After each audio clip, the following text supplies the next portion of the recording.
अभी जो लेकिन आपने दावा किया उस पर एक बार एक क्रॉस चेक दोबारा से कि आपने कहा 2024 तक भारत का रोड इंफ्रास्ट्रक्चर अमेरिका के समान हो जाएगा। बिल्कुल होगा। मैं 22 ग्रीन हाईवे बनेगा, ग्रीन एक्सप्रेस हाईवे। इसका मतलब ये नए रोड है। अभी क्या है, जैसे यहाँ ये मुंबई है, ये दिल्ली है, तो रोड ऐसा ऐसा ऐसा जाता था, अब सीधी रेस डाल दी, तो नेचुरली डिस्टेंस कम हुआ है।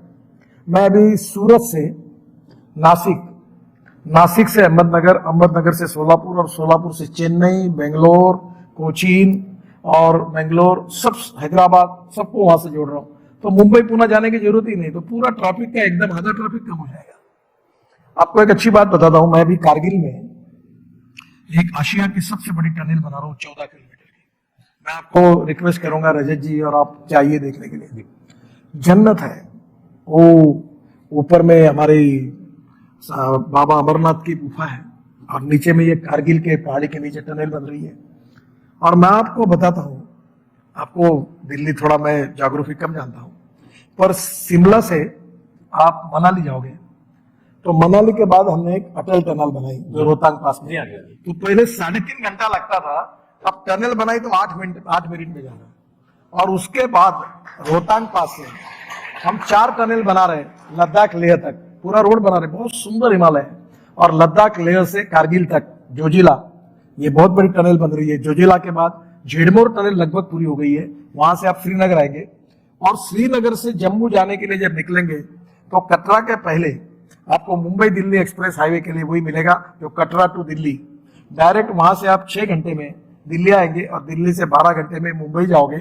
और मुंबई जाने के पहले सूरत से निकलकर सीधा चेन्नई, बेंगलोर, कन्याकुमारी तक चले जाओगे।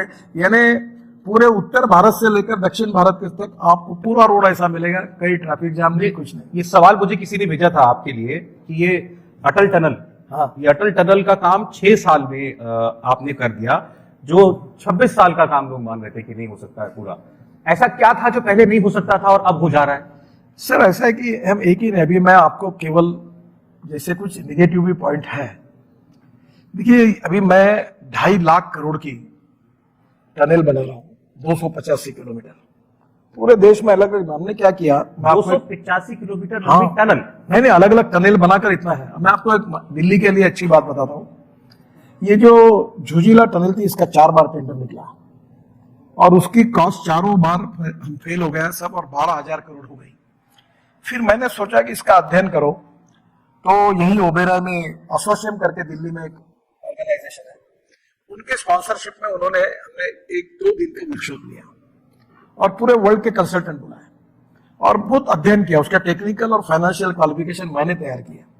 और आपको ताज्जुब होगा कि देश के इतिहास में पहली बार 12,000 करोड़ की टनल 5,000 करोड़ में बन रही है और करीब 5,000 करोड़ की हमने बचत की है।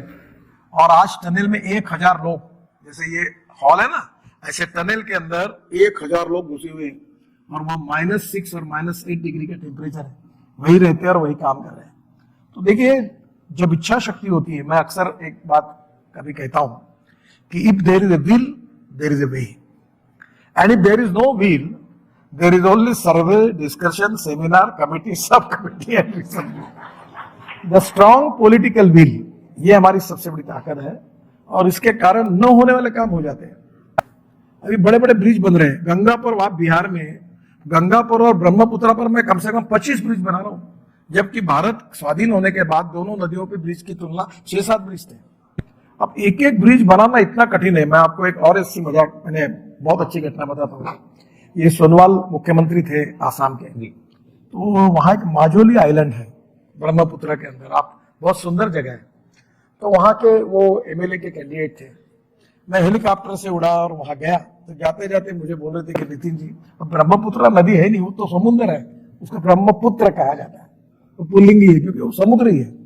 तो मैंने उन्होंने कहा कि ये ब्रिज बनाओ, तो मैंने बोला ये नहीं हो पाएगा, ये बहुत खर्चा लगेगा ये। तो उन्होंने कहा आप मुझे फिर से चुनकर आना चाहिए, आपको लगता होगा तो आपको ये कहना होगा। बोला ये मुश्किल है, मेरे से मत कहो। वो हेलीकॉप्टर उतरते उतरते इतना आग्रह किया उन्होंने, और मैंने सोचा वो चुनाव जीतने चाहिए, तो मैंने बोल दिया कि मैं ब्रह्मपुत्रा पर ये माजोली आइलैंड को ब्रिज बनाऊंगा। दिल्ली आया तो हमारे डीजी को बुलाया, तो उन्होंने कहा साहब इसकी कीमत 6,000 करोड़ होगी एक ही ब्रिज की। तो मैं एकदम बैठ गया, मैंने बोला 400-500 करोड़ का भी जब। फिर हमने एक नई टेक्नोलॉजी लाई कि डिस्टेंस बिटवीन टू पियर जो है वो 30 मीटर होता है, अभी हम लोग 120 मीटर किया है, और उसमें हम लोग स्टील फाइबर कास्टिंग में डालते हैं। फिर मैंने सोचा कि ये कॉस्ट कैसे, खूब वर्क किया, और आपको ताज्जुब होगा कि 6000 करोड़ का ब्रिज 680 करोड़ में बन रहा है। यूपी ब्रिज, हाँ, यूपी ब्रिज कारपोरेशन ने कॉन्ट्रैक्ट लिया और अभी काम शुरू है। अभी मैं आज ही आया हूं, मैं 1-2 दिन में, ये जो स्टील है ना, इन्होंने बहुत भाव बढ़ा दिए, तो मैं ग्लास फाइबर स्टील को अब ओपन कर रहा हूं कि स्टील की लेने की जरूरत है, उससे 20% सस्ता ये ग्लास फाइबर स्टील आ जाएगा मार्केट में, ताकि हमारी रोड की कॉस्ट कम हो जाएगी, बिल्डिंग कंस्ट्रक्शन की कॉस्ट कम हो जाएगी। टेक्नोलॉजी जो होती है बहुत इंपॉर्टेंट है। सारे मंत्रालयों का कॉस्ट एस्टिमेट का काम आप ही को दे देना चाहिए। अच्छा, ये रही मैंने एक और चीज आपके बारे में सुनी, सच है क्या कि आप कोई नया हाईवे बनाते हैं, कोई नई सड़क बनाते हैं, तो उस पर गाड़ी में बैठकर कहते हैं मैं गर्म चाय पीऊंगा और चलाओ 120 पर, ऐसा है क्या?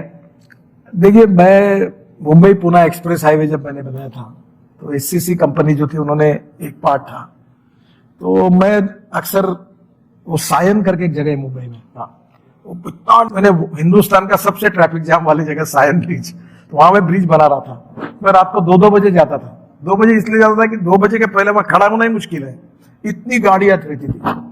आप कभी मुंबई गए तो मैं हाईवे के बनने के बाद जब टेस्टिंग के लिए गया, तो हमारे एमडी जो थे उनको, और मैंने एससीसी के एमडी को कहा कि मैं 120 किलोमीटर के स्पीड पर गाड़ी चलेगी, मैं थर्मास से चाय निकालूंगा, चाय इसमें कप में डालूंगा, मेरा एक भी बूंद इधर उधर गिर गया तो तुमको छोड़ूंगा नहीं। और आपको ताज्जुब होगा कि 120 किलोमीटर के स्पीड पर मैंने चाय पिया, कहीं नहीं, इतना ग्रेडियंट दिखता।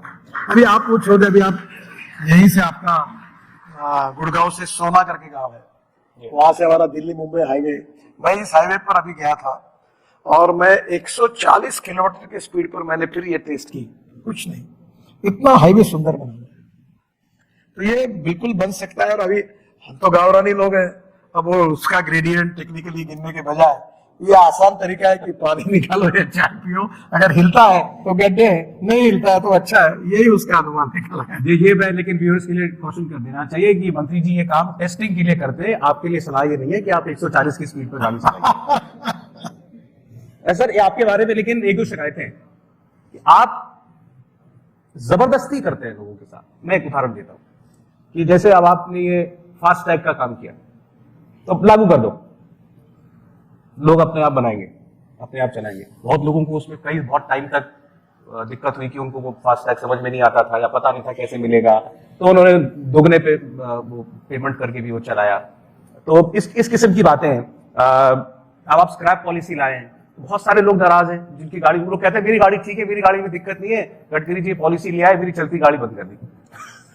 देखिए, मैं आपको तो फास्ट ट्रैक ऐसा है, पहले टोल भरने के लिए लाइन लगती थी।